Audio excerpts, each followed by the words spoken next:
Boa noite a todos e todas.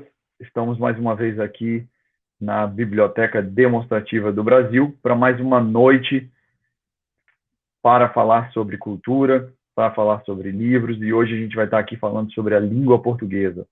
Hoje, dia 5 de maio, a gente comemora o Dia Mundial da Língua Portuguesa, que foi definido aí pela CPLP, que é a Comunidade dos Países de Língua Portuguesa, como um dia para se comemorar a lusofonia também. Então, essa data de 5 de maio foi oficialmente estabelecida em 2009. E pela CPLP, como eu falei antes, e ela tem como um objetivo de reunir os povos que têm a língua portuguesa como um dos fundamentos da sua identidade específica para celebrar a língua portuguesa e as culturas lusófonas.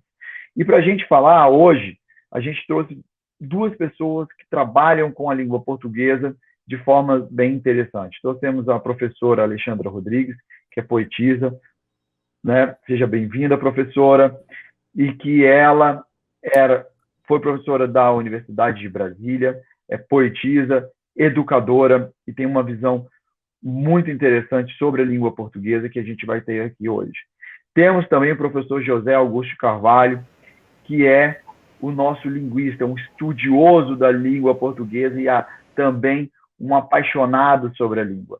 Estamos nós três aqui hoje para falarmos um pouco dessa forma de comunicar que nos une a todos e une o Brasil e une a 265 milhões de pessoas em todos os continentes do planeta Terra. Então, sejam bem-vindos à Biblioteca Demonstrativa. Eu acho que não existe lugar melhor, não é, Alexandra, e não é, José Augusto, que uma biblioteca para que a gente esteja falando sobre a língua. Boa noite, sejam bem-vindos, apesar da gente estar hoje de tarde, né? Hoje de tarde, mas aí boa tarde também, bom dia para quem foi de bom dia, porque a gente nunca sabe quando essa live vai ser vista. Alexandra, você, vou começar com você, primeiro as damas. Quero lhe perguntar essa sua ligação com a nossa. Hoje a gente está comemorando a língua portuguesa e você é uma poetisa, uma poeta, trabalha com a língua. Da onde que veio essa paixão de educar e de escrever? Boa tarde, Tagores. Boa tarde, José Augusto. Um prazer estar com vocês e conectada com a biblioteca que eu tanto frequentei ao longo de muitos anos e que está reabrindo, né? Olha, é sempre difícil a gente falar das origens com muita clareza, não é? Eu tenho metade da minha vida em contato com uma língua portuguesa e outra metade em contato com outra língua portuguesa, que é a língua portuguesa brasileira, não é? E ambas me apaixonaram de formas diversas, não é? Talvez a minha paixão tenha começado em Portugal, não exatamente lendo Fernando Pessoa, eu lia mais Sofia de Melo Breiner, que era uma escritora que me apaixonava, e talvez tenha começado também na minha percepção de que essa língua atravessava culturas muito distintas e diversos modos de ser e de estar no mundo, sabe? Embora eu tenha vivido em Portugal no período colonial e ainda durante a guerra colonial, não é? Eu começava a perceber que havia identidades muito distintas que falavam a mesma língua e que essa língua, de alguma forma, podia potencializar as conexões entre os povos que tinham diferentes cosmovisões. Isso começou a me interessar, sabe? A minha vinda para o Brasil me fez perceber que eu tinha... Passados uns anos eu percebi claramente que eu tinha pátria e que eu tinha mátria também. E isso é uma coisa maravilhosa, né? Quando você percebe que um país te acolhe de uma maneira tão profunda, não é? E que há uma possibilidade de você se tornar mais humano e mais fraterno por meio da língua também, não é? A língua brasileira me surpreendeu e a língua brasileira me encantou. Eu me perdoem os linguistas, tá? Muitas vezes eu falo a língua portuguesa brasileira, outras vezes eu digo a língua brasileira, não é? Porque ela tem uma doçura, uma suavidade, um encantamento que me seduziu. E eu comecei a ler Cecília Meirelles, Manuel de Barros, sei lá, tantos escritores que me encantaram, não é? Eu acho que eu me autorizei a começar a escrever e a publicar no Brasil, não é? Comecei a ser autora aqui. Eu sinto, a gente pode falar depois mais disso, mas eu sinto que a língua brasileira, ou portuguesa brasileira, é de uma riqueza extraordinária pela história que ela teve, não é? Porque a língua portuguesa já viajou muito, não é? Ela vem da Península Ibérica, que foi uma península invadida por tantos povos, não é? Antes de chegarem os romanos, não é?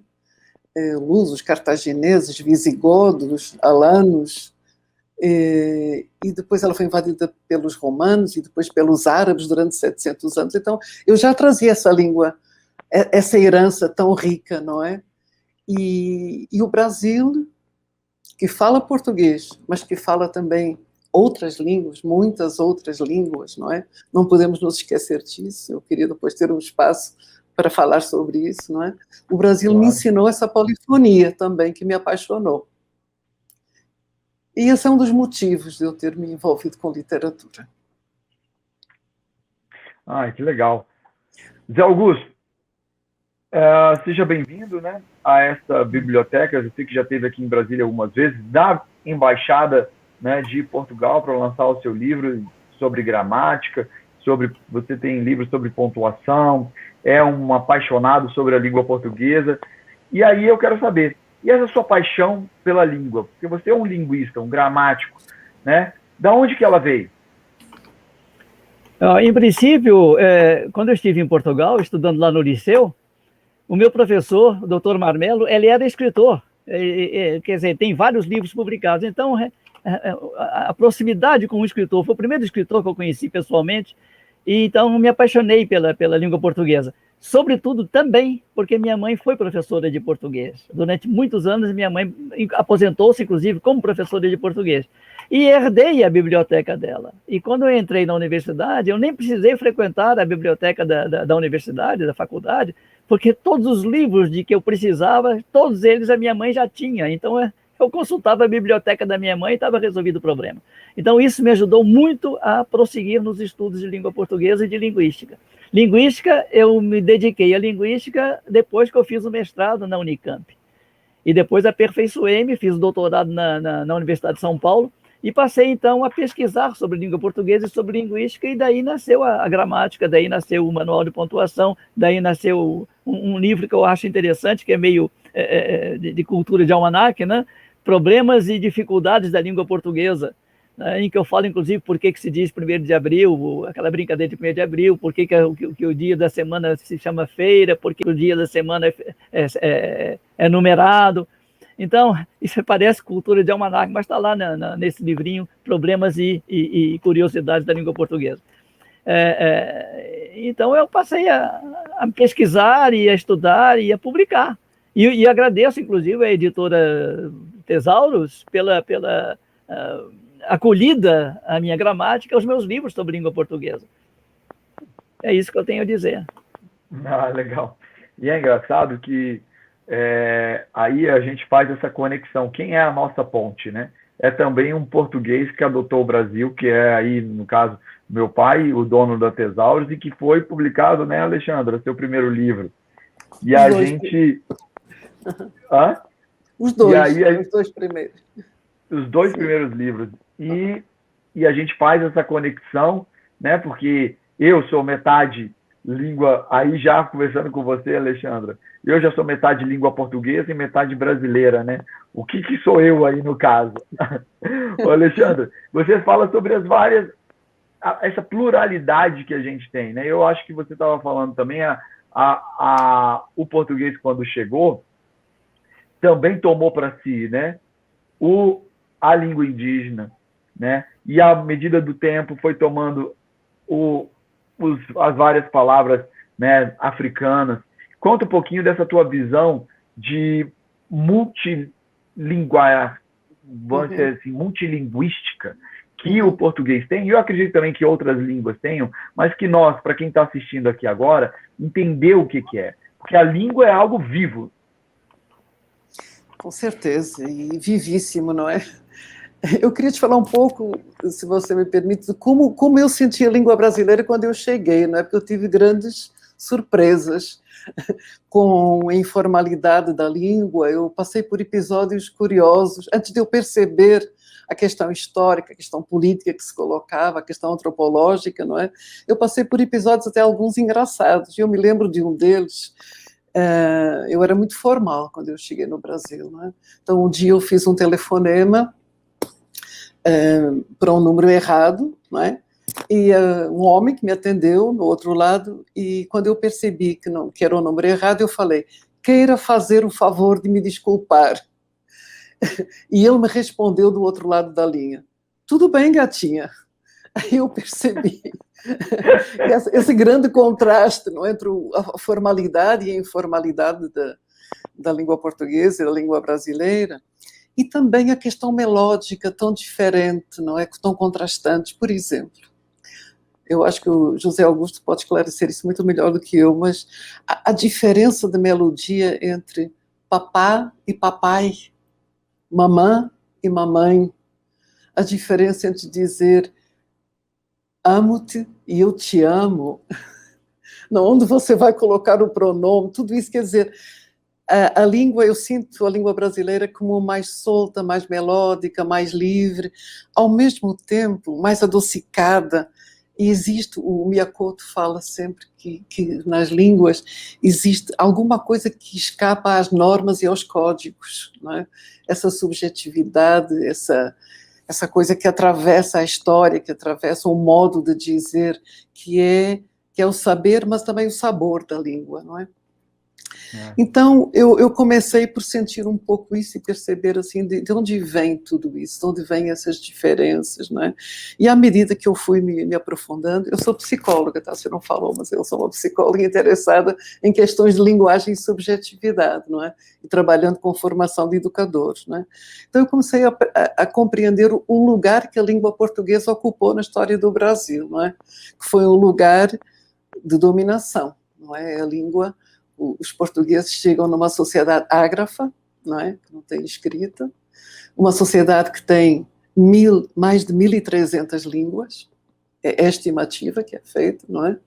E impõem uma língua, e há muitas formas de resistência a essa imposição, não é? O Brasil é um país onde, eu costumo dizer, não o nu frontal, mas o não frontal é muito difícil, não é? Você diz tudo bem, não está tudo bem, afinal, tão bem assim, não é? O não era perigoso, esse não frontal, não é? Então, você chega num país com mais de 1.300 línguas, hoje existem, calcula-se 130, eu já vi 150 línguas indígenas, não é? E o que acontece, então, nos séculos seguintes é um genocídio linguístico, não é? Isso é uma coisa muito séria, eu acho que menos falada do que deveria ser, não é? Porque há uma hegemonia de um grupo, não é, que submete os outros povos, e a língua assume um lugar de poder, não é? E a gente precisa lembrar das 3 matrizes culturais brasileiras, não é? Que são a matriz indígena, a lusa e a afro, não é? Então, eu sempre me pergunto assim, com relação aos outros povos, que não os portugueses, não é, que ocuparam esse lugar de poder. Como é que eles iam falar uma língua que não os falava? Não é? Como é que eu vou falar uma língua que não me fala, que não representa a minha identidade? Não é? Então eu preciso criar estratégias de resistência, não é? Então há uma política de apagamento, há uma política de silenciamento, há uma política de genocídio linguístico, e eu acho que está na hora hoje de nós voltarmos a nossa atenção para as línguas de matriz africana, para as línguas de matriz indígena, não é? De nós nos situarmos de novo diante de uma questão que foi, eu acho que esquecida durante séculos, não é? E desrespeitada também, não é? Eu acho interessantíssimo esse assunto, porque eu, né, aí vou jogar para o José Augusto, e prepare-se, José Augusto, porque eu acho que, primeiro, eu acho que hoje a língua portuguesa só tem o seu lugar porque existe o Brasil, que virou um gigante da língua portuguesa. Somos mais de 200 milhões de pessoas falando português. E, ao mesmo tempo, nós estamos numa época de acolhimento do negro, acolhimento disso que foi esquecido. A própria sociedade já não é mais bélica como era ela, não queria matar. E aí, ô José Augusto, eu te pergunto, amo-te ou te amo? Vamos começar por aí. Na verdade, os gramáticos normativistas, né, preferem a construção portuguesa, achando que a construção brasileira não é adequada, né, porque não se deve começar a frase com o pronome ato. Só que quando eu digo eu te amo, quando eu digo te amo, o ti aí não é mais átono, aí já é tônico, né? Então, está se começando realmente como C. Você vai, esse C aí é átono, mas na verdade virou tônico, né? Porque o você é o C, ou você depois do verbo. Mas antes do verbo é C. A gente diz você vai, mas como vai você? Depois do verbo a gente usa você, antes do verbo é C, que passou a ser átono aí, teoricamente, mas é tônico aí. Né? Então, o pronome antes do verbo, o átono virou tônico, na verdade, né? na fala brasileira. A fala da doutora Alexandra me levou a pensar em dois poetas. Um deles, Fernando Pessoa, que disse que a minha pátria é a língua portuguesa. E o outro é um poeta goiano que fala exatamente sobre as 3 raças que constituem a raça brasileira. É um pequeno poeminha, posso recitar? Claro, por favor. Diz assim: o brasileiro traz dentro de si um português, um negro e um índio guarani. O luso deu-lhe a fibra audaz, arrojadiça e a fidalguia própria dessa raça. O bugre, a natureza apática, a preguiça, o amor à pesca, a inclinação à caça. No excesso de carinhos e de zelos, reflete do africano o doce coração. E às vezes, dos cabelos, aquela permanente ondulação. Em harmonia vivem sempre os 3. Enquanto o negro bebe, o guarani batalha, o pobre português trabalha. Mas ai, se no esplendor da graça, quebrando as ancas em lascivo jogo, uma mulata passa, o negro dança, o bugre pega fogo e o português avança. Fantástico. E quem é o poeta goiano? Demóstenes Cristino. Ele escreveu e está num livro chamado Musa Bravia, lançado em 1949, em edição particular. Tentou-se fazer uma segunda edição, mas os herdeiros não é o que eu estava dizendo há pouco aí. Os herdeiros acabam bagunçando o coreto, né? Me desculpa a expressão de gíria, mas é isso mesmo. O Humberto de Campos não está sendo editado porque os herdeiros ficam brigando pelos direitos autorais. A mesma coisa aconteceu com Monteiro Lobato. Monteiro Lobato ficou muito tempo sem ser editado por causa de briga de direitos autorais. É verdade. E você, José Augusto, e você fala uma coisa que o Monteiro Lobato, o você e essa coisa da língua da pessoa popular, e ele diz, e aí eu vou te perguntar novamente como linguista, né? É uma falta de energia ao se falar.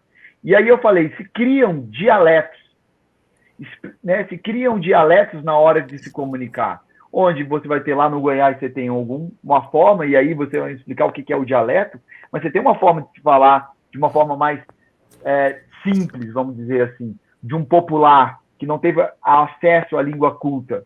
E aí eu queria te explicar que língua portuguesa é essa que se surge na hora da falta do conhecimento. Fale um pouquinho mais que você contou para a gente, para a Alexandra, e que você falou sobre o dialeto que te abriu essa porta das diferenças do aprender o português. Bom, o dialeto, na verdade, do ponto de vista linguístico, em sentido amplo, o dialeto é toda e qualquer variedade linguística que distinga um falante de outro. Consequentemente, desse ponto de vista, há tantos dialetos quanto são os falantes. Até adotou-se um termo para caracterizar o dialeto individual, adotou-se o termo idioleto, exatamente para caracterizar a diferença de fala individual, que caracteriza cada indivíduo. No caso de uma pessoa pouco instruída, numa coletividade vamos dizer, ágrafa, não sabe ler, nem escrever, nem coisa nenhuma. Numa atividade assim, a língua, ou o dialeto dessa língua, resolve os problemas dessa comunidade. Eles não precisam de mais nada. A língua resolve tudo, eles não precisam de mais nada. Mas no momento em que eles vão progredindo, é necessário que eles tenham um instrumento de comunicação um pouco mais eficiente, evidentemente. Não se pode escrever um tratado de filosofia no dialeto dos surfistas de Ipanema. Não faz sentido. Não se pode escrever um livro científico com base no dialeto caipira. Não porque não seja suficiente, porque cada língua é adequada aos seus falantes, mas é inadequada para uma expressão superior, para uma transmissão superior, de uma ideia superior. Então, eu acho que aí é que entra a norma culta. A norma culta entra exatamente para poder fornecer ao falante de qualquer dialeto da língua portuguesa um instrumento de ascensão social e um instrumento de transmissão de ideias válidas, de ideias boas, de ideias profundas. Você não pode escrever uma ideia profunda, com profundidade, utilizando um vocabulário elementar demais. É necessário que haja um vocabulário mais adequado, um vocabulário mais evoluído, para a expressão de uma ideia mais evoluída. Não sei, eu acho que é isso, não sei se respondi a sua questão adequadamente. E aí eu vou te perguntar, não, respondeu sim, eu acho que faz tudo, eu acho que as pessoas precisam ter esse tipo de consciência, né, quando a gente está falando sobre português, e aí eu vou jogar para a Alexandra, mas partindo de você, José Augusto. A Alexandra fala sobre a língua portuguesa brasileira, né? Qual é a sua visão sobre essa distância ou esse abraço entre as duas, né? Porque a gente fala no Brasil cadarço, em português de Portugal, atacadores. As duas palavras existem no dicionário de uma língua portuguesa.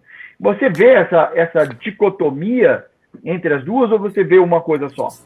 Não, veja bem, o vocabulário não forma a língua, não é o vocabulário que faz a língua, o que faz a língua são os instrumentos gramaticais, os pronomes, as fricções, os prefixos, os sufixos, isso é que faz a língua. Vou lhe dar um exemplo. O office boy flertou com a girl, ou com vamos dizer, garçonete. O office boy flertou com a garçonete no hall do drive-in. Todas essas palavras são estrangeiras, mas a gente reconhece que a língua é portuguesa, não por causa das palavras reais, mas por causa dos instrumentos gramaticais. Flertou, aí, a terminação ou é típica dos verbos. O artigo, o office boy, flertou com a preposição a garçonete. Garçonete é francês, mas o A aí é artigo brasileiro, é artigo português. Então, o que caracteriza uma língua são os instrumentos gramaticais e não as palavras reais. O fato de se dizer em Portugal montra e aqui a gente dizer vitrina, não faz a língua diferente, não torna a língua diferente.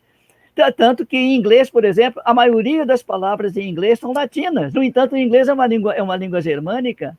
O romeno está cheio de palavras eslavas. A maioria das palavras do romeno são eslavas, mas o romeno é uma língua latina porque o vocabulário não, porque a gramática é latina. E a gramática do inglês não é latina, a gramática do inglês é germânica. Deu para entender? O que caracteriza uma língua não é. Um português do morro talvez não se faça entender por um brasileiro do asfalto, Ou melhor, um carioca do morro talvez não se faça entender por um carioca do asfalto. Por quê? Porque a gíria do morro é muito difícil de ser entendida. Tanto que o livro do Braga, sobre... eu acho que eu tenho um momentinho que eu vou até pegar aqui. Ele está aqui, um momentinho só. Só um minutinho que eu vou pegar. Tá ótimo. Alexandra, acabei de aprender. Eu também. Acabei de aprender aqui o que se faz. E eu preocupado com o colonialismo. Colonialismo linguístico. Dá para ler o livro aí, o título? São coisas diferentes, não é? O João, aumenta para gente. Não, é o contrário, de Augusto. Mais para a sua direita. Para a sua direita e subindo. Isso. Mais um pouquinho. Você está com a mão no título. Você está com a mão no título. Desafio. Desabrigo e outros trecos. Tem, inclusive, no final, um vocabulário português do brasileiro com brasileiro. Aqui, ó. Aqui, por exemplo, aqui, ó. Não, é para a sua direita, Aí, ó. Isso aqui deixa eu tentar chegar mais perto para poder ver aqui. Não vai dar. A gente não vai conseguir. abacanado, por exemplo, que ostenta joias. Abafante, pessoa que encanta pelos predicados físicos. Afanar é roubar. H é momento culminante, vem da hora H. Algum significa dinheiro. Anauê, palavra indígena com a qual se designava o adepto do Partido Integralista. E vai por aí fora. Ele bota atrasado. Atrasado significa carente. Quer dizer, no dialeto carioca do morro, é um português diferente. Por quê? Porque o que faz a língua não é o vocabulário. Tanto que as flexões são do português do asfalto. As flexões do morro são as flexões do português do asfalto. Embora no morro nem sempre todas as flexões ocorram. Por exemplo, a concordância é uma regra tardia, então pode ser que a concordância não ocorra em alguns casos. Os homens saiu, por exemplo, em que só o artigo se flexiona. Os homens saiu. Mas, de qualquer forma, continua sendo língua portuguesa, embora dialetal, uma forma dialetal. Não sei se me fiz entender, enfim, o negócio é meio complicado. Não, eu acho que fez muito. Alexandra, e você com essa explicação? Então, eu preciso estudar gramática, não é? Com o professor José Augusto Carvalho, mas, porque não é minha área, não é? Mas eu estou convencida pessoalmente que tem uma outra dimensão que faz a língua também, que é a cosmovisão de cada cultura, não é? E isso é muito notório no Brasil, eu acho que em todas as culturas. Lembro que eu estava lendo recentemente Miyakoto, falando que uma das línguas que se falam em Moçambique não tem a palavra Deus, no singular, tem no plural, deuses só. Por quê? Porque naquela região se acredita que o mundo já nasceu pronto, não existe a pergunta quem criou o mundo. O mundo sempre foi assim, já nasceu assim. Então, não faz sentido a palavra Deus no singular. Tá? Então, essas nuances, essas cosmovisões que estão atrás das línguas, que geram as línguas, que geram o próprio vocabulário também, não acho que é interessante considerá-las. Tem uma expressão que no Brasil, até é interessante que a gente possa conversar sobre isso, que eu tive um estranhamento muito grande no Brasil, e que é muito natural. Em Portugal não se diz, vocês reconhecerão com certeza.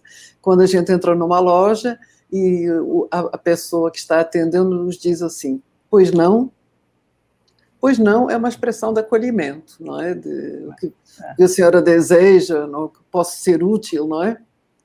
Uhum. Mas eu tive um estranhamento que essa expressão não é usada em Portugal, tá? Então vi, pois, tem alguma coisa de afirmativo, não de negativo, uma interrogação depois, de onde vem isso, tá? Porque as construções, de onde vêm essas construções, não é? De cada cultura. Por exemplo, só uma outra talvez possa ser comentada, um tchau e um adeus tem significações diferentes, né? Tem sentidos diferentes, não é? Se eu estou me despedindo de alguém em Portugal, eu digo adeus. Adeus no Brasil tem uma outra conotação, né? No Brasil se diz tchau. Então, essas cosmovisões, essa história, não é, que está por trás da construção de uma língua, não é? Eu creio que também é um fator a ser considerado, não? A língua, na verdade, é um instrumento de cultura, é um veículo de cultura. Claro. Então ela transmite a cultura do seu falante, né, dos seus falantes, não é? Eu vou dar um exemplo curioso. Robert Lado escreveu um livro sobre esse problema da língua representar a realidade e a pessoa representar a realidade pela língua. Então, ele conta a seguinte história. Para mostrar que a pessoa se deixa influenciar pela língua que fala. É claro que não é isso, mas ele tentou mostrar isso. Certo. Dizer o seguinte, que um falante monolíngue do inglês foi assistir a uma tourada na Espanha e ficou horrorizado com a crueldade da tourada, né? Porque o touro, ele leva uma série de espetadelas antes de enfrentar o toureiro a pé, né? Primeiro vem o toureiro a cavalo, espeta e tudo mais e tal. E o touro ferido fica cada vez mais irritado, então ele sofre demais na arena. E meteu o pau na tourada. Um espanhol não vê maldade nenhuma na tourada. Então, e eles perguntam, mas por que um espanhol não vê maldade na tourada e o americano também vê? Então, ele comparou Um americano, por exemplo, vai à pesca, vai pescar um peixe. É um homem armado lutando contra um animal desarmado. O peixe não está armado, mas o homem está armado lá com anzol ou com um arpão. Então, por que o peixe, matar um peixe não é cruel e matar um touro é cruel? E por que o espanhol acha que tanto faz peixe como não, tanto faz a mesma coisa? O toureiro ou o peixe. Por que essa visão diferente? Aí diz ele que é por causa da língua. Em inglês, as mesmas partes que caracterizam, as mesmas partes que nomeiam as partes do homem, os termos que nomeiam as partes do homem, são os mesmos que nomeiam as partes do animal, do touro. Então, animal leg é para o animal, human leg é para o homem, é leg de qualquer forma. Então, human back é para o animal, é para o homem. Animal back é para o animal, mas de qualquer forma é back para os dois, para o homem ou para o animal. O adjetivo é que muda. Já para o espanhol, os termos são diferentes para o animal e para o homem. Então, você tem espaldas, cuestas, você tem pernas, patas, você tem... por aí afora. Já o peixe, tanto para o espanhol quanto para o americano, o peixe tem nomes diferentes. É guelra, por exemplo, não é pulmão, mas o que? Barbatana, e não é pé. Então o fato do americano nomear, ou do inglês, nomear, dar nome às partes do touro, os mesmos das partes do homem, faz com que ele veja no touro algo de humano, que o espanhol não vê. Então diz ele que é a língua que faz com que o americano veja maldade nas touradas, e não na pescaria. Quando para o espanhol é a língua que não vê maldade nenhuma na tourada, porque é a língua que influi. Na verdade, há um erro de raciocínio, a argumentação é muito inteligente, mas há um erro de raciocínio porque, por exemplo, na Argentina se proíbe a tourada e lá fala-se também o espanhol. Não é proibido, é permitido na Espanha, que fala o espanhol, mas não é permitido na Argentina, no Uruguai, no Paraguai, que são países que falam o espanhol também e veem maldade na tourada, embora a língua seja a mesma. Então ele se enganou, mas a ideia dele foi interessante, dizendo que a língua influi na visão que a pessoa tem da vida. Eu acho que e na verdade a língua não influi na visão que a pessoa tem na vida, né? A língua influi na cultura da pessoa, mas não na visão que ela tenha da vida. Né? Digamos que a língua influi na cultura e a cultura na língua, né? Vão se constituindo conjuntamente. Não é? Mas eu achei interessante. Muito. E, curiosamente, em algumas províncias de Espanha já é proibida a tourada atualmente. Então, isso aí derruba a tese do Robert Lado. Exatamente. Derruba a tese dele. Mas é interessante, né? Por essa identidade que a gente traz e a forma como a gente fala, pelas mesmas palavras. Se a língua influenciasse na visão do mundo, o francês só veria 6 cores no arco-íris, e não 7. Porque o francês só tem 6 cores para indicar o arco-íris. O bleu tem o bleu foncé e o bleu clair. Mas é o mesmo azul, é azul claro e azul escuro, né? Porque as cores do arco-íris, verde, amarelo, azul, é verde, alaranjado, amarelo, é verde, alaranjado, amarelo, não, azul e violeta, né? Vermelho, alaranjado, amarelo, verde, azul e violeta, né? Então o violeta para os franceses aí é azul escuro. Eles veem só 6 cores, nós vemos 7, mas eles continuam vendo as 7. Apenas a língua numera só 6, mas eles continuam vendo as 7. Se a gente for, por exemplo, a uma loja de tintas, a gente vai ver uma infinidade de nomes para branco. Para mim tudo é branco, mas eles têm um branco algodão, tem um branco trigo, tem um branco neve, tem um branco isso. Já viram uma loja de tintas que tem vários brancos e vários verdes? São cores diferentes. Quer dizer, a gente só vê uma, mas a gente pode nomear outras línguas, a gente pode dar nome, a gente vê as diferenças entre as cores. Se a gente viajar de Vitória para Guarapari, passando pela beira-mar, não é? A gente vai ver o quê? Vai ver que as águas do mar mudam de cor, uma mais verde escuro, outra mais verde mais claro. A gente vê essas cores diferentes, só não sabe dar nome a elas, mas vê as cores. Então, o fato da gente não dar nome não significa que a gente não esteja vendo. Não é? Quer dizer que a língua não influi na visão que a gente tem no mundo, diferentemente da ideia do Robert Lado. Eu falei demais, agora vocês que falam. Não, eu acho ótimo, eu acho muito interessante. Ô Alexandra, e a gente estava falando, e levando para você novamente essa ideia de uma cosmovisão, e uma coisa que é engraçado, me incomoda, né? A gente agora tentar se expressar usando o inglês, né? Tentar, coisa que já aconteceu no Brasil antes com o francês, e depois o Zé Carvalho fala isso pra gente, mas você está tentando trazer, né, Alexandra, essa visão nossa das nossas origens brasileiras, né, e trazendo isso aí. Explica mais um pouquinho dessa tua escuta sensível na língua. Eu não falo apenas das origens e das matrizes culturais brasileiras, eu falo também da atualidade brasileira, não é?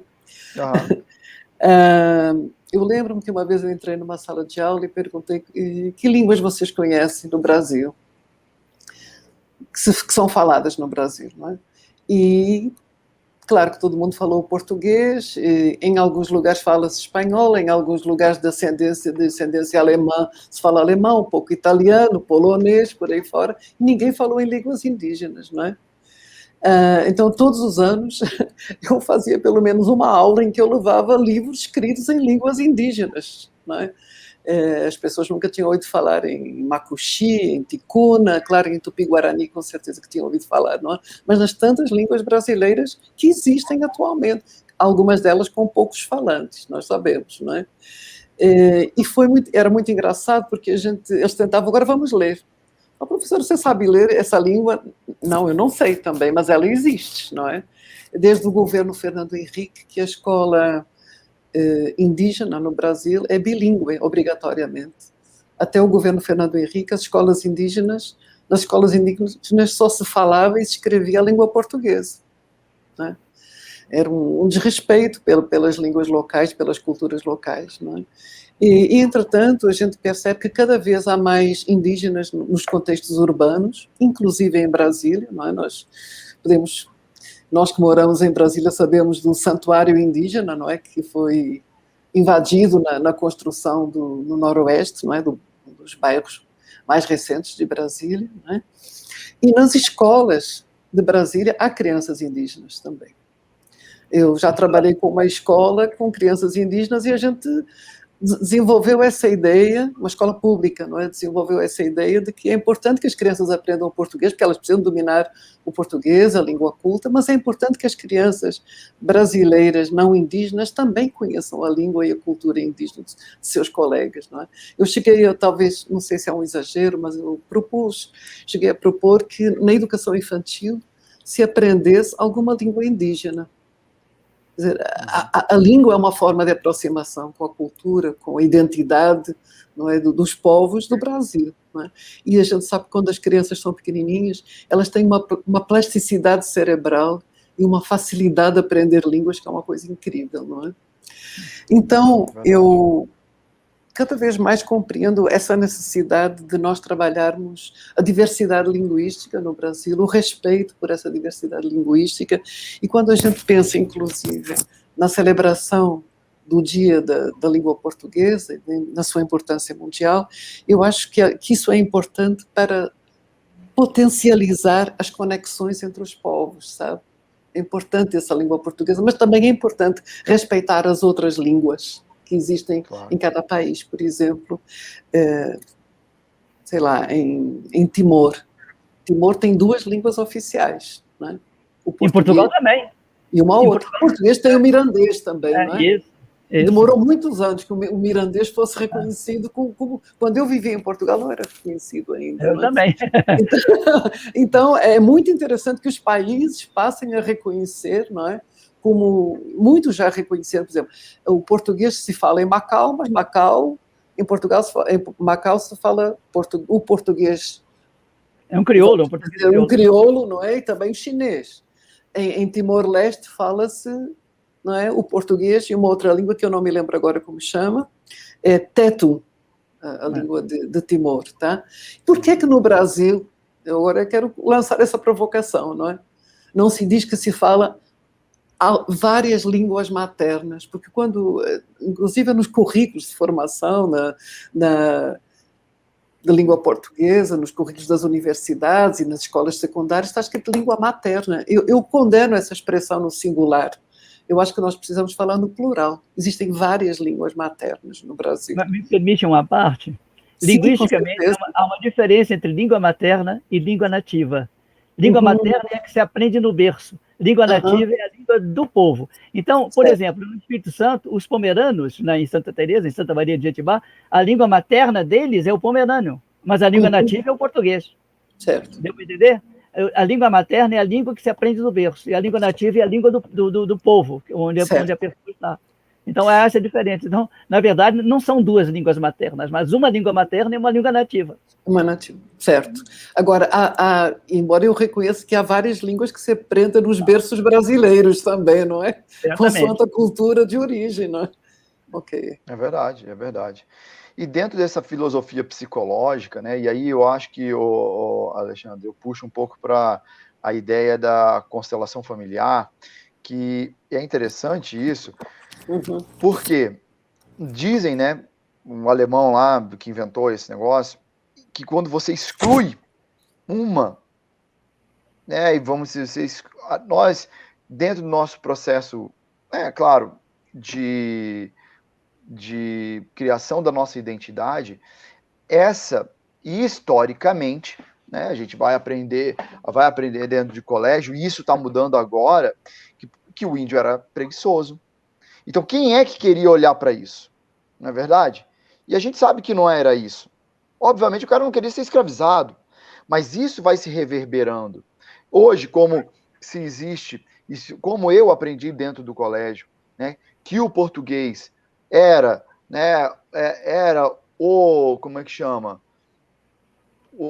O dominador, e se queria trazer uma identidade brasileira, também se tentou desconstruir Dom João VI, Dom Pedro II, né? E isso está ligado à nossa língua. Então, eu acho que a gente está passando por um momento de essas dicotomias até de ideias que a gente está tendo, elas estão nos fazendo olhar para o negro, para o índio, e agora entender isso na nossa construção. Porque enquanto a gente não entender essa identidade brasileira, né, nós não vamos dar espaço nem para o negro e nem para o índio.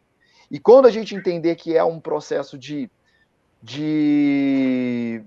acolhimento disso que nos fez, por exemplo, meus irmãos por parte de pai, eles são filhos, netos, na verdade, de índio laçado. Entendeu? Eu já não, minha mãe é pernambucana, né, de uma família de olho azul, mas meu pai é um português. Então, olha essa diversidade, mas nós temos que acolher isso, para que esse acolhimento e dar essa importância do índio, onde que já estava aqui e que faz parte de hoje de ser brasileiro, que é algo muito maior que as diferenças, eu vejo assim, e aí pergunto para o José Augusto, né, José Augusto, essas diferenças linguísticas que a gente traz, esses fatos históricos se apresentam dentro da língua? A língua capta a cultura do lugar, né? A língua retrata a cultura de um lugar. Então, se essa diversidade linguística existe realmente, ela vai se caracterizar, vai aparecer na língua. Influência de adstrato, né? Há um adstrato cultural, por exemplo, que é a influência do inglês no brasileiro, no português do Brasil, e a influência o adstrato geográfico, que é a influência do indígena. O que é o adstrato? Bom, é o seguinte, na linguística diacrônica, você tem o superestrato, o substrato e o adstrato. Quando uma língua quando um povo dominador ocupa um determinado lugar e impõe a sua língua, a língua vencida exerce alguma influência na língua vencedora, é a influência de substrato. Se é o contrário, a língua do vencido é que se sobrepõe à língua do vencedor, como, por exemplo, no caso das inversões germânicas, né, em que o português é que venceu o germânico, né, ou o português que... Bom, nós temos aí a influência de superestrato. Quando a língua do vencido domina do vencedor, é a influência de substrato. Quando a língua do vencedor domina a língua do vencido, a influência de superestrato. Quando, ao contrário, as duas línguas se intercambiam, aí é a influência de adstrato. A língua vencida é do substrato, a língua do vencedor é do superestrato. E as duas línguas paralelas é do adstrato. Se chama, porque estrato aí significa camada, né? A camada de cima, a camada de baixo e a camada ao lado. Não sei se me fiz entender direito, porque não, há muito fez tempo. Sim. Isso aí é uma matéria que eu vi há muito tempo, então eu estou apenas me recordando de há 10, 15 anos atrás, quando eu lecionava essa parte. Agora, eu estou dizendo apenas coisas de lembranças, né, da minha época de professor, mas não sei se eu estou sendo claro, se eu fui adequado nas minhas posições aqui. Eu acho interessantíssimo José Augusto, a língua é algo vivo? Claro, porque está sempre sofrendo e está sempre em evolução. Não digo que seja vivo no sentido de ter vida, né? Mas é vivo no sentido que ela se desenvolve. Porque o vivo, um ser vivo é aquele que sente, aquele que fala, aquele que sente, que age, que move, né? Mas a língua não age, nem move, nem respira. Não é vivo nesse sentido, é vivo no sentido de desenvolver-se, né? de captar também de outras línguas, de outras culturas. Porque a língua não é um compartimento estanque, né? Então ela sofre influência de outra. Ninguém é obrigado a ficar restrito no seu lugar e acabou, viver isolado do resto do mundo. Não, as pessoas têm que se comunicar umas com as outras. Então, nessa intercomunicação, há, evidentemente, influência linguística também. Aliás, o crioulo, na verdade, nada mais é do que a influência linguística de dois povos de línguas distintas. Então, as línguas se misturam. Né? O crioulo nada mais é do que a mistura de línguas de pessoas que falam diferentemente e as línguas se misturaram. Tem o crioulo do Haiti, tem o crioulo do Macau. Entendi. É muito curioso. Pode falar. É muito curioso esse movimento, porque alguns países criaram o crioulo e outros não é? Outros permaneceram nesses estratos, não é? Ou prevaleceu a língua do vencedor ou outra língua do vencido. O crioulo, para mim, é uma vitória já, sabe? Não sei se... não deixa de ser, porque é a mistura das duas línguas, né? É mistura, é um sinal de síntese, de possibilidade de síntese, de mistura, de diálogo, não é? Agora, acontece também, muitas vezes, quando duas línguas estão em contato, as comunidades elegem uma língua de intercurso, uma terceira língua, que é o caso, por exemplo, da Índia, né? Cheio de dialetos, cheio de línguas diferentes, então eles elegeram o inglês como uma língua de intercurso, né? São línguas, cada um conservou a sua língua nativa direitinho. Agora, nem sempre isso acontece, né? Quando os latinos invadiram a Península Ibérica, eles impuseram o latim. Né? Mas quando os gregos foram dominados, os gregos é que impuseram a sua cultura. Não impuseram a língua, mas impuseram a sua cultura.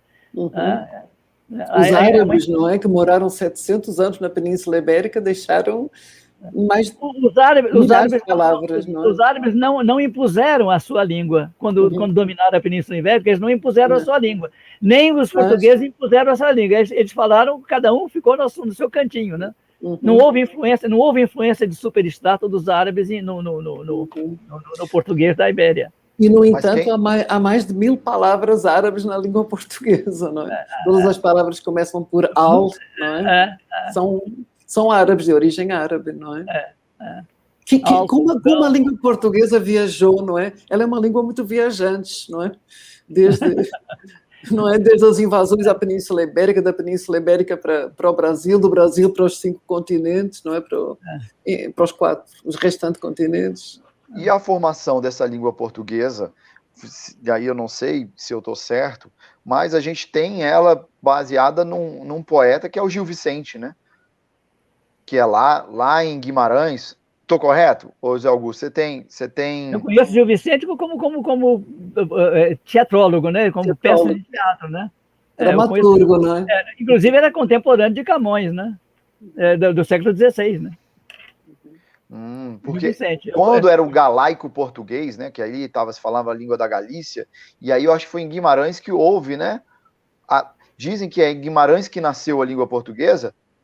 Não sei quem pode dizer isso, é a portuguesa aqui, a doutora Alexandra. Ela pode dizer. país. Eu não sou linguista, mas o que eu sei... Bom, Portugal ficou independente em 1143, não é? No século XII.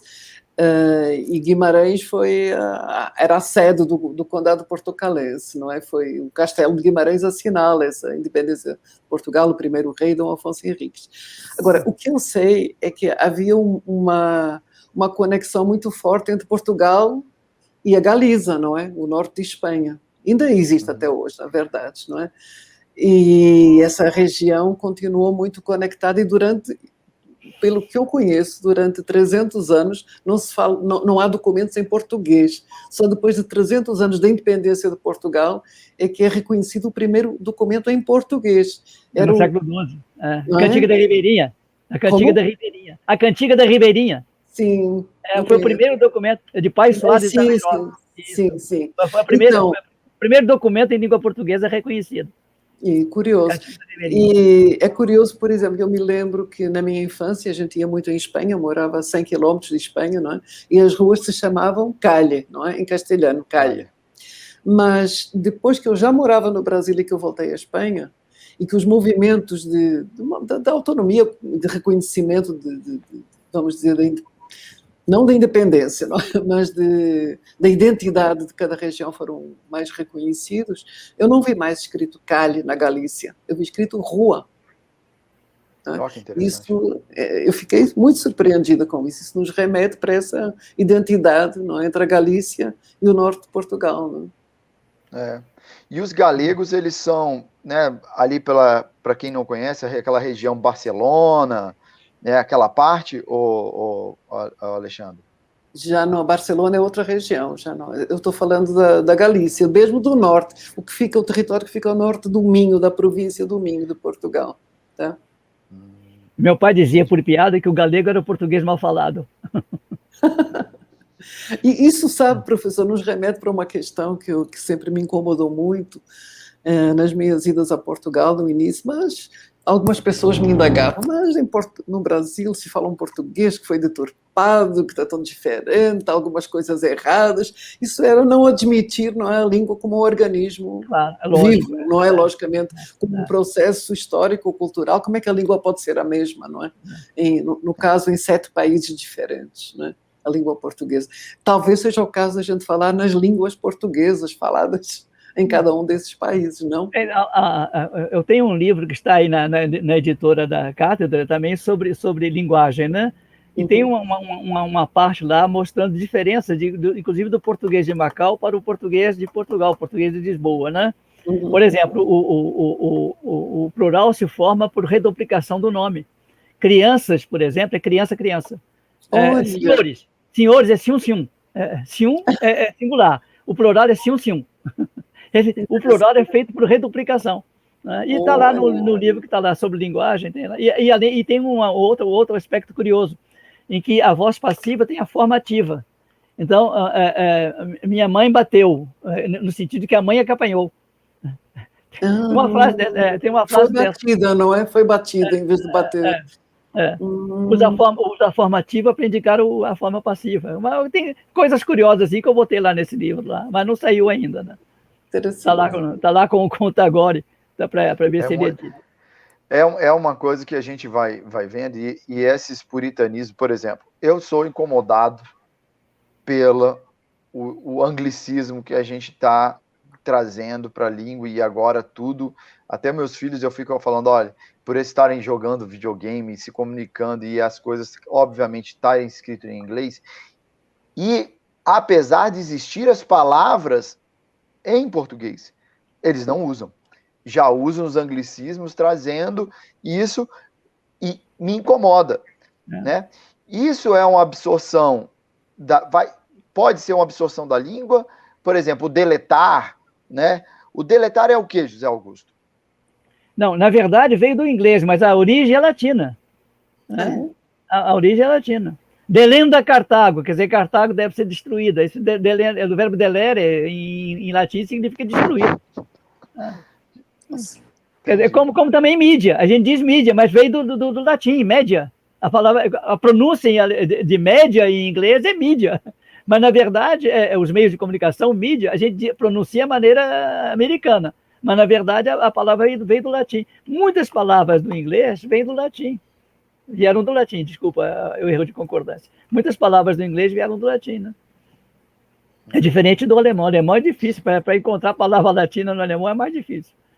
Entendi. E, José Augusto, pergunta novamente. Te incomoda esses... Olha, se há o equivalente no vernáculo da expressão em inglês, eu não vejo razão por que usar a expressão em inglês. Se você tem o apagar, por que vai usar o deletar? Eu não vejo sentido nisso. Se não há a expressão em português, então a gente usa a expressão estrangeira até que venha a possibilidade da gente colocar a expressão. Existem na língua duas forças antagônicas e contrárias. Então, bom, estou sendo redundante.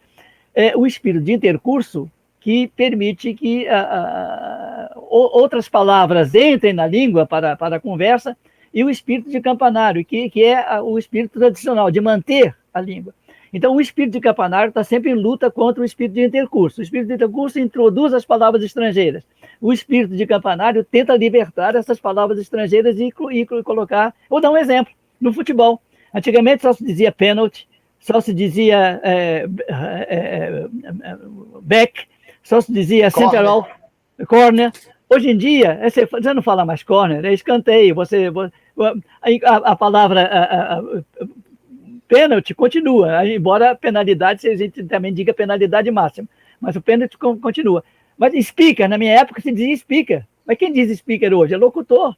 Quer dizer, o espírito de campanário vai vencendo o espírito de intercurso. Então, a gente tem que esperar que o tempo corrija isso. Agora, enquanto não corrigir, a gente vai ficar chateado com a utilização dessas palavras estrangeiras, quando a gente tem as palavras próprias do português. Quando a gente não tem, tudo bem, né? A gente submete. Por exemplo, nos e-mails, a gente suprime a cedilha, suprime os acentos, suprime o tio. Faz parte da cultura, né? O e-mail só pode ser em inglês, é tudo em inglês. Você não pode escrever em português com acento, que o computador não aceita, né? Nos e-mails, né?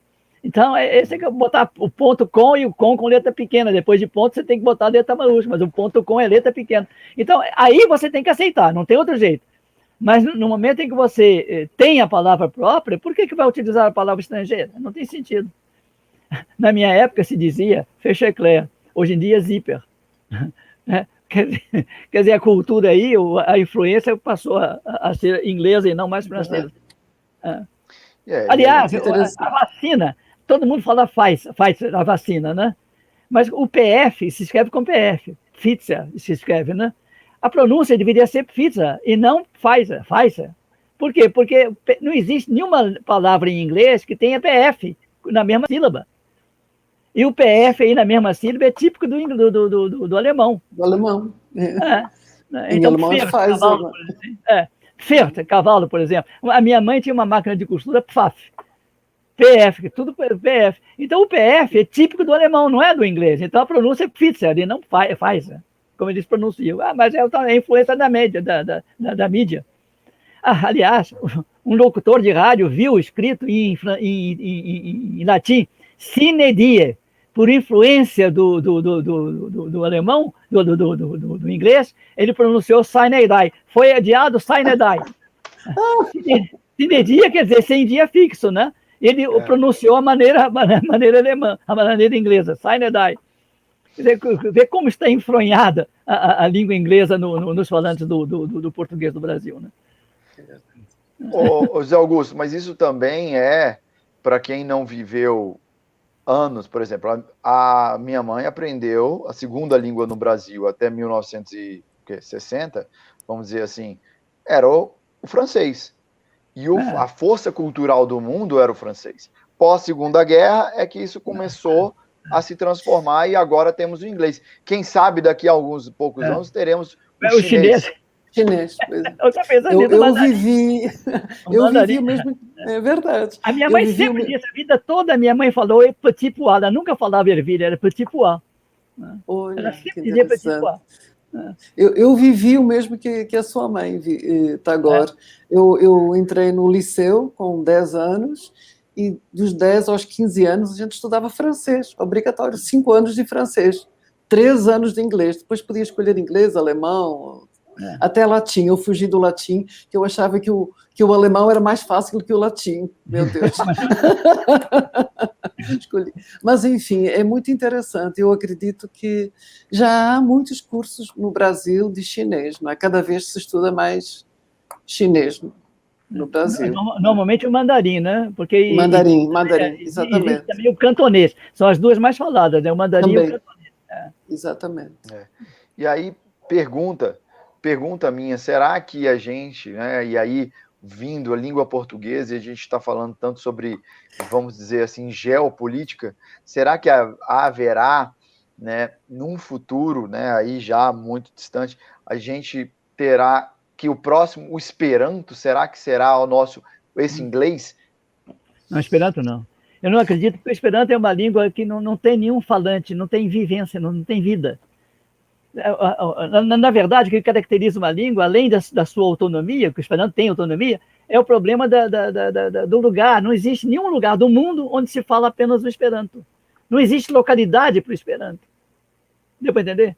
Quer dizer, existem microcomunidades, não existe um povo que fale o Esperanto.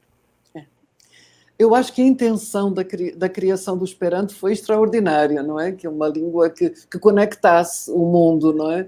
O Zamenhof, o autor, né, Zamenhof, o pessoal fala Zamenhof, mas o Zamenhof, ele era judeu e falava várias línguas. Agora, ele era, ele era da Europa. Consequentemente, ele achava que se misturasse palavras europeias, palavras de línguas europeias, ele conseguiria uma língua universal. Por que os asiáticos não fazem isso? Porque eles têm um ideograma. Uma pessoa pode escrever pensando em cantonês, manda uma carta para um sujeito que não sabe falar o cantonês, e ele vai ler a carta porque ele só fala o mandarim, mas ele entende por quê? Porque são ideogramas. Em lugar de escrever a palavra, eles escrevem a ideia, eles representam a ideia. Então é por isso que os asiáticos, pelo menos os chineses, nunca se preocuparam com língua universal, porque a língua deles é o ideograma, e o ideograma para eles é a representação da ideia, não é a palavra, é a ideia que está ali representada, desenhada. Então o Zamenhof errou por isso, ele botou 12 línguas diferentes, todas europeias, para poder formar o seu vocabulário. Né? Já existe um certo etnocentrismo, não é, nessa intenção, não é? Não é? Mas há um livro de Paulo Rohner chamado Babel e Antibabel, em que ele fala sobre essa tentativa de inventar línguas universais, né? Inclusive tem uma língua, esqueci o nome dela agora, em que as pessoas assobiavam, as notas que representavam as palavras. Então as pessoas, em lugar de abrirem a boca para falar, só assobiavam, para o outro entender. E isso me permite, em vez dessa ideia de línguas universais, não é? Que não falhou com o inglês, enfim, mas é outra história isso, não é? Eu acho que o importante é celebrar, como nós estamos aqui falando sobre a língua portuguesa, o Dia da Língua Portuguesa, é celebrar uma língua que possa potencializar as conexões entre os povos, não é? Que possa, de alguma forma, é a função que essa língua pode ter, é o lugar que ela pode ter nas conexões, que ela possa nos permitir conhecer melhor as cosmovisões uns dos outros, que ela possa gerar cooperação internacional, por exemplo, que ela possa gerar reconhecimento de diferenças, respeito pelas diferenças, direitos humanos, enfim, uma língua, usar a língua que tem toda essa capilaridade, não é? Como tem a língua portuguesa, que nos possa tornar mais humanos e mais fraternos, e que possa gerar uma vida planetária mais equilibrada. Isso aí. Eu acredito nisso. E eu queria, né, na verdade, e aí eu entro, para a gente fechar, antes da gente já está chegando em 1 hora aqui de bate-papo, e é um dos nossos limites, mas o conhecimento da nossa língua culta, né, que a gente tem que prezar por isso, porque é por onde nós nos comunicamos, né, por onde nós fazemos essa troca de ideias um pouco mais complexas, né, e eu acho que é esse estudo. E por que hoje, e aí, Alexandre, vou perguntar, por que hoje, para a maioria das crianças, eu vejo isso em casa e não vejo isso se repetirem sempre se repetir em tudo escola, a dificuldade como é que chama? Do ensino da língua portuguesa, do prazer de conhecer a língua. E aí vou começar por você, Alexandra, finalizar no José Augusto, e aí eu quero que você responda isso com uma mensagem sobre a língua portuguesa, e depois vou passar para o José Augusto para a gente finalizar. Então, Tagore, isso é uma velha questão e cada vez mais difícil, não é, nos processos educativos. Eu acredito que há duas grandes razões. Uma é a distância que existe no Brasil entre a oralidade e a escrita. Em Portugal são muito mais parecidas, são muito mais próximas a língua falada e a língua escrita. Não é? E isso não é nada de extraordinário, nem é nada do outro mundo, não é? Porque no Brasil houve a língua oral, a oralidade, como diz o Roland Barthes, é como uma espuma, não é? Ela aparece e desaparece, você diz e desdiz e rediz, ela é mais livre, ela é mais solta, não é? E ela ficou sujeita a uma grande diversidade de influências sociais, culturais, etc. Não é? E se manteve essa norma, a língua padrão, escrita, que não mudou tanto assim, não é? Não é tão diferente assim da língua portuguesa, embora seja um pouco diferente, não é? Original. E a outra questão, eu acho que é uma questão de ordem pedagógica. Tem um escritor que é jornalista, educador também, que faz uma afirmação que eu acho brilhante, que é o Daniel Pennac, francês. O verbo ler, eu acrescento o verbo escrever, não suporta o imperativo. E a escola conjuga sempre os verbos ler e escrever no imperativo. É sempre uma ordem, é uma encomenda para o outro, não é? Com peso, com metragem determinados e com um carimbo por cima, que é uma nota, não é?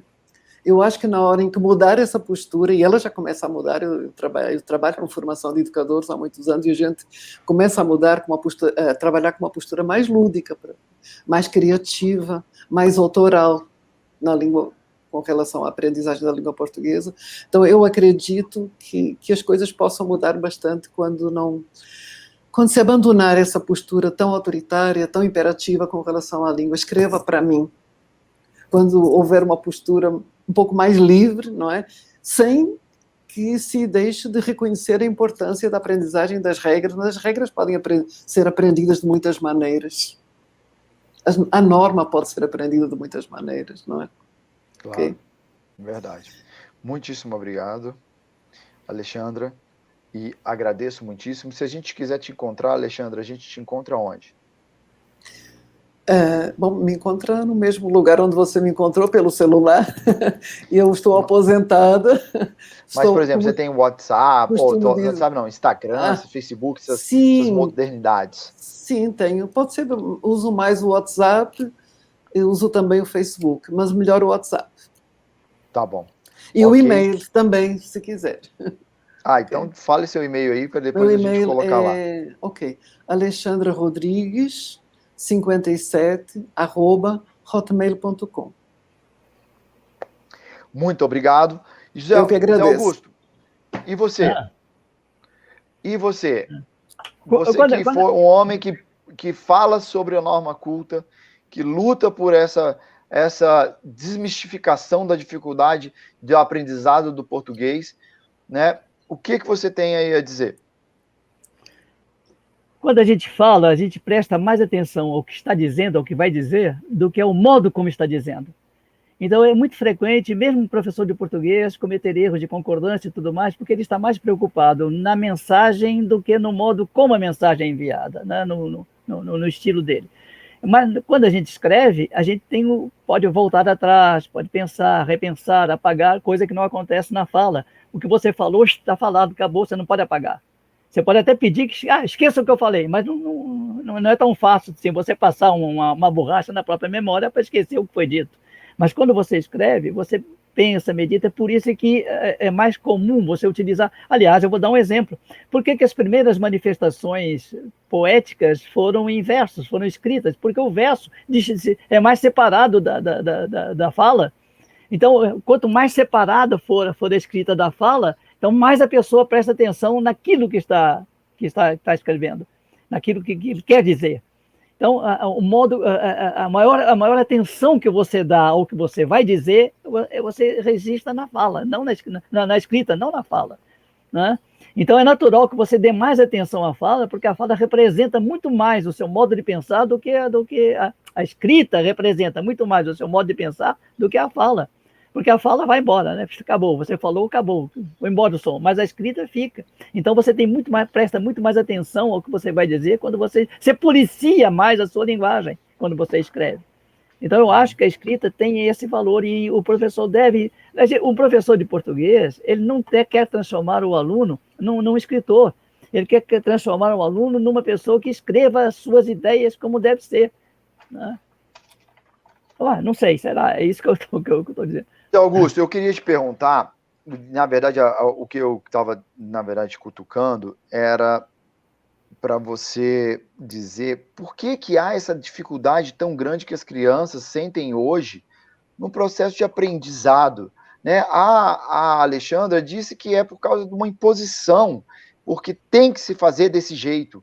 E ainda não se transformou isso numa coisa mais leve, uma coisa de entender assim, eu escrevo para mim, eu preciso escrever para mim, para poder me entender, para poder entender aquilo que eu sou e poder me expressar. Foi isso que eu entendi, Alexandra. E aí eu te pergunto, Augusto, por que existe tanta dificuldade da gente conseguir colocar o português como algo gostoso de se aprender, né? Você vê que os grandes sofrimentos dentro da escola é matemática e português. E o português, as crianças acabam tendo uma certa ojeriza. Ah, não, português é difícil, português é difícil. Em parte eu concordo com o que a doutora Alexandra falou, não é? Quer dizer, a imposição, quando uma coisa é imposta, a pessoa já começa a não gostar, porque é imposto, né?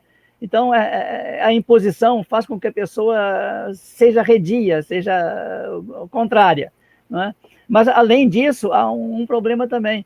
O aluno quer aprender alguma coisa, aí ele vê que o professor de geografia erra. Ah, eu não sou professor de português, não preciso saber disso. O professor de matemática, sou professor de matemática. Então, os próprios professores justificam que não sabem porque não precisam saber, porque eles são professores de outra área. Então, isso acontece muito na minha época, quando eu estudava, como meu professor de matemática cometia erros, quando a gente corrigia, professor, não é assim não, é essa. Eu não sou professor de português, não tenho nada a ver com isso. O que me interessa é que é matemática, é o número. Isso influencia negativamente o aluno, né? Assim, por que eu tenho que aprender se o meu professor de português, o meu professor de matemática é excelente e comete erro? E ele se faz entender muito bem. Tem esse problema também, a má influência dos professores que não são da área. Eu acho. Desculpa, agora, eu quis dizer isso, mas eu quis dizer que quando a forma se torna mais importante do que a expressão, e muitas vezes isso acontece nas aulas de português, você está matando a expressão, não é? A expressão própria. Então, claro que eu não estou falando só na questão de ser obrigatório, eu estou falando do modo imperativo, não é? Isso aí. Da encomenda para o outro e não da minha própria expressão, não é? Okay. Isso, há dois padrões de comportamento linguístico. Há um padrão ideal e um padrão real. O que o professor de português ensina é o padrão ideal, mas ele ensina o padrão ideal usando o padrão real. O que é o padrão real? O padrão real é aquilo que a pessoa efetivamente fala. E o padrão ideal é aquilo que a pessoa idealiza. Então, a norma culta é um padrão ideal. Mas para ensinar a norma culta, o professor usa um padrão real. Então, ele ensina que o verbo é assistir a um filme, assistir a. Mas ele mesmo, eu vou assistir um programa. Ele fala assistir um programa. Quer dizer, mas o problema é que o aluno não entende que ele, quando se ensina, está ensinando num padrão real, mas está ensinando o padrão ideal. E o aluno confunde os dois padrões, né? Então, o professor tem que explicar isso primeiro, deve explicar ao aluno primeiro. Olha, eu vou ensinar o padrão ideal. Isso não significa que vocês tenham que usar sempre. Significa apenas que vocês precisam conhecer. O professor Luft dizia que não se deveria ensinar a mesóclise, não se deveria ensinar o tu nas conjugações verbais, porque não se usa. Quer dizer, ele não usa, mas isso não significa que outros não usem. Então, ele quer impor um dialeto dele. Ele que queria impor o seu dialeto. Uhum. O Celso Gama, ele morreu, eu tive um pega com ele durante um ano, durou ele queria dizer que muita coisa da língua portuguesa devia ser suprimida no ensino do português no Brasil, né? E tivemos uma polêmica. E aí, José Augusto e Alexandra, eu acho que a melhor forma de aprender a escrever e a ler e aprender a nossa língua que a gente está comemorando é a ler. Isso. Não é verdade? São os livros. né? São ler as coisas que nós gostamos, né? E através da nossa leitura, porque não existe bom escritor sem bom leitor. Vocês concordam com isso? O Jair Campos tem uma frase muito bonita que diz assim: a folha que cai no rio muda a visão do rio. Um livro que você lê muda a sua visão do mundo, mesmo que você não tome consciência disso. Eu concordo inteiramente. Eu acho que ler significa adentrar universos, personas, enfim, você tem possibilidades de conhecimento e de vivência do mundo que você não tem, talvez, por outras vias. Porém, lembrando o que falou Miyakoto, que escreveu Miyakoto, que eu acho muito interessante, é que tudo pode ser página. E pensando também em Paulo Freire, não é? A leitura do mundo precede a leitura da palavra e nela se completa, não é? Isso. Então é preciso que a leitura do mundo e a leitura da palavra andem juntas, não é? Entre um livro de Josué de Castro, por exemplo, né, o Geografia da Fome, e um livro de Raquel de Queiroz, um livro como 15 de Raquel de Queiroz, Vidas Secas de Graciliano Ramos, eu recomendaria Vidas Secas ou o 15. Por quê? Porque quando você lê, você se emotiva, você se põe no lugar de um personagem, você já no Geografia da Fome, por exemplo, é ciência, é tudo, muito interessante, tá? Mas você não vibra como vibra vendo um personagem. Quando você lê Vidas Secas, por exemplo, vamos dizer, o de Vidas Secas, você sente o Fabiano, aquele personagem de Vidas Secas, o sofrimento dele, a fome dele. O 15, eles matam, no Raquel de Queiroz, o jeito mata um bode lá, e o dono aparece e ele só come as tripas, o dono fica picado da vida. Você sente a revolta, e já lendo Geografia da Fome, você não sente isso, porque é frio, a ciência é fria. Já a literatura penetra na alma. Tem emoção, não é? Gera emoção. E eu completo para a gente finalizar, porque a gente já está estourado no nosso tempo, né? Esse processo nosso de escrever em português, como é também de nos expressar o português, quem nós somos, né? E Raquel de Queiroz, Graciliano Ramos, quem são esses que também ajudam a perpetrar, a continuar achando que a língua portuguesa é a nossa grande joia, né? É a grande joia do Brasil, é a grande joia de Portugal e de mais tantos outros países que se comunicam e que conseguem produzir em arte através da língua, né? Que sem ela, como é que a gente se comunicaria? E como é que a gente continuaria fazendo com que nos identificando e nos transformando, né, nos brasileiros e nos portugueses. Agradeço muitíssimo a vocês, obrigado muitíssimo, viva a nossa língua portuguesa, e obrigado pelo tempo de vocês, e espero que a gente possa vir a se encontrar em outros momentos. Grande abraço, obrigado a todos vocês que assistiram conosco, que nos deram o seu tempo também de falar um pouquinho, né, da língua portuguesa e estarem conosco aqui na Biblioteca Demonstrativa. Agradecer a Marcos Linhares por organizar todos esses encontros, ao João, que é o nosso comandante tecnológico, e a toda a equipe aí da biblioteca. Um grande abraço a todos. Um abraço. Até a próxima. Um abraço. Obrigado. Até mais. Tchau.